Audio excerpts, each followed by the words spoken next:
பாதுகாப்பு நடவடிக்கையாக Z+ பாதுகாப்பு அளிக்கப்பட்டுள்ளது. தேசிய கமாண்டோ படை வீரர்கள் உள்ளிட்ட 55 பேர் அடங்கிய குழுவின் Z+ பாதுகாப்பு வழங்கப்பட்டுள்ளது.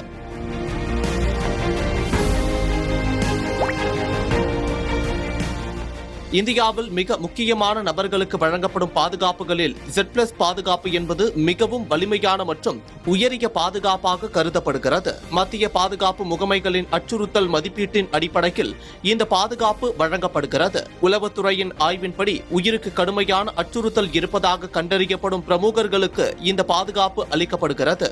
நாட்டின் பிரதமர், மத்திய உள்துறை அமைச்சர், மாநில முதலமைச்சர்கள் மற்றும் முக்கிய மத்திய அமைச்சர்கள், உச்சநீதிமன்ற நீதிபதிகள் மற்றும் உயர் பதவியில் இருக்கும் முக்கிய அரசு அதிகாரிகள் ஆகிய நபர்களுக்கு வழங்கப்படுகிறது. தீவிரவாத அச்சுறுத்தல் அல்லது குறிப்பிட்ட அமைப்புகளால் உயிருக்கு ஆபத்து உள்ளதாக உளவுத்துறை அடையாளம் காணும் நபர்களுக்கு இப்பாதுகாப்பு வழங்கப்படும். தற்போது மத்திய அரசின் பட்டியலில் சுமார் 40 நபர்களுக்கு Z+ பாதுகாப்பு வழங்கப்பட்டு வருகிறது. பாதுகாப்பு காரணங்களுக்காக இந்த முழு பட்டியலை அரசு பொதுவெளியில் வெளியிடுவதில்லை. Z+ பாதுகாப்பின் கீழ் வரும் ஒரு நபருக்கு மிக விரிவான பாதுகாப்பு வளையம் அமைக்கப்படுகிறது.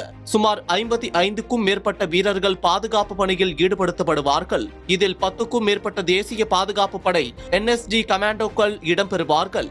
NSG தவிர CRPF, CISF மற்றும் ITBP போன்ற உயர்தர பாதுகாப்பு படைகளும் இதில் ஈடுபடும்.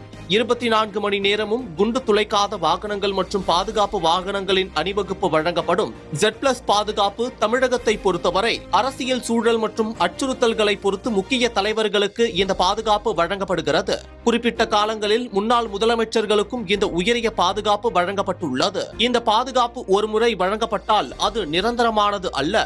மத்திய பாதுகாப்பு முகமைகள் அவ்வப்போது நிலவும் சூழலை ஆய்வு செய்து அச்சுறுத்தல் குறைந்திருந்தால் பாதுகாப்பை குறைக்கவும், அச்சுறுத்தல் அதிகரித்திருந்தால் பாதுகாப்பை நீட்டிக்கவும் அல்லது மாற்றியமைக்கவும் செய்யும்.